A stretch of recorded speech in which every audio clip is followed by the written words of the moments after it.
Let's talk about this now with our panel. Nicholas Wu is with us, a congressional reporter for Politico. Symone Sanders-Townsend, the host of Symone on MSNBC and a former senior advisor to Vice President Kamala Harris. And Stephen Hayes, the editor and CEO of The Dispatch, and he's also an NBC News contributor. And Nick, I want to start with you because you're involved on a daily basis in this debate in Washington over Ukraine funding. And it's interesting, we're only 2 decades removed from the 9/11 terrorist attacks. It's the Republican Party that's suggesting that America should no longer be the policeman of the world and are, pushing back big time against Ukraine funding.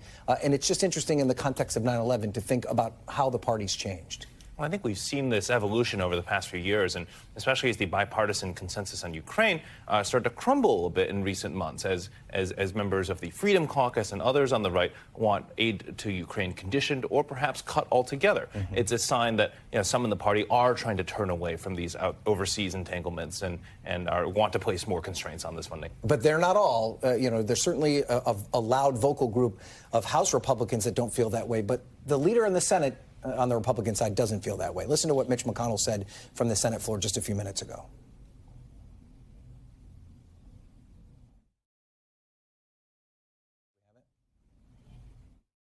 To rebut one ad hominem accusation in particular, there's nothing neoconservative about support for Ukraine. Helping a Democratic partner defend its sovereign territory against an unprovoked attack from a common enemy is obviously in America's interest. Stephen, neocon, on the Senate floor. I mean, what's your take on where the Republican Party is on this issue? Well, I mean, if there's a word that's been more misunderstood or more misused than neoconservative, I'm not sure what it is. Look, there's a fight inside the Republican Party.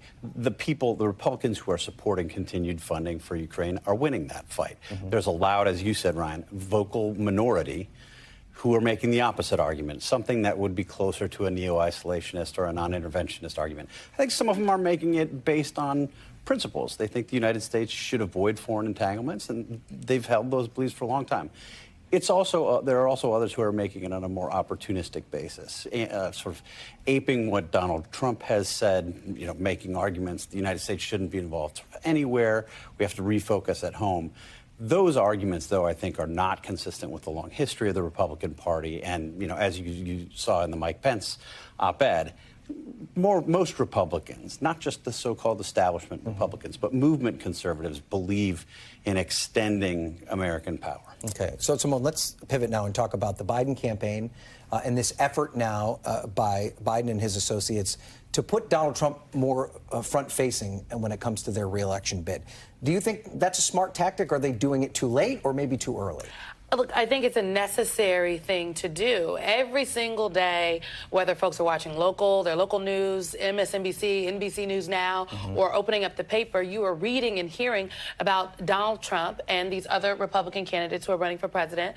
And unfortunately, you're not hearing just as much about the Biden campaign. You're not hearing as much about what Joe Biden is doing and saying because they are, in fact, not talking about Donald Trump. They have been very message disciplined to talk about their agenda. I think that so much is happening. You can't make the argument about the threat to democracy, and democracy is on the line as a continued battle for the soul of the nation, as Joe Biden and Vice President Kamala Harris are doing, and not talk about one of the biggest threats, Donald Trump. Yeah, and Nick, the folks that we cover every day on Capitol Hill, they certainly believe that Democrats should be out and about touting the accomplishments of the Inflation Reduction Act and, of course, the big infrastructure plan. But the Democrats that you talk to, are they frustrated that Biden isn't going after Donald Trump more?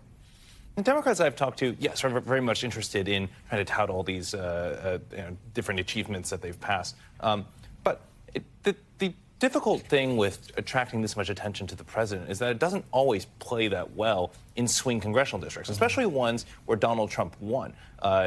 You see a lot of frontline Democrats tiptoe around the former president in some ways, and because their voters did, at the end of the day, support the former president over Biden, right? So you see folks in those sorts of districts talking more about legislative accomplishments and trying to make it a more local race than a more national one. Yeah, so we do have the specter of impeachment that is hanging over the Congress when the Republicans turn, and Stephen, we have some reporting about how House Democrats in particular are going to be at the front edge of defending the president.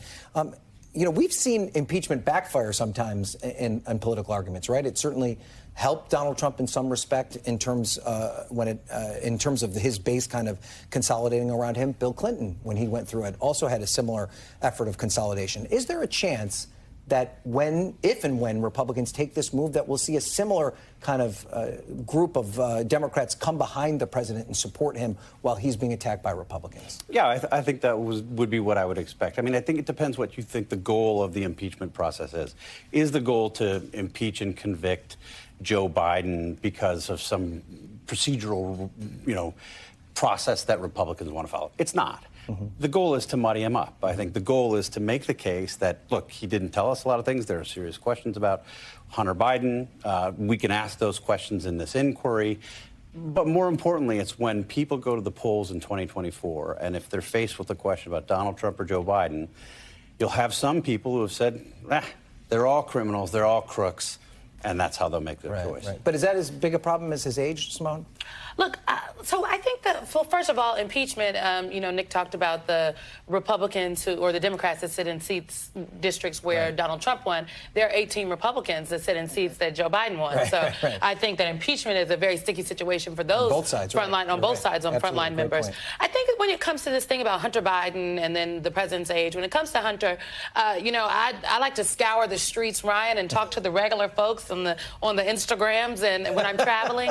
And the folks that I have talked to, they're like, who doesn't have a family member who has been through some stuff? Mm-hmm. That is Hunter Biden. It is not the president. And so they have yet to connect what Hunter has done to Joe Biden. Now, maybe the efforts of some of the Republicans on Capitol Hill are trying to bridge that gap. But right now, there is no there for the American people. I think when it comes to Joe Biden's age, the president is old. Mm-hmm. Okay? So, it's just a fact of the matter. But are we connecting age to ability? And I think what you have seen from the Biden campaign is, that ad recently that they put out about President Biden's trip to Ukraine.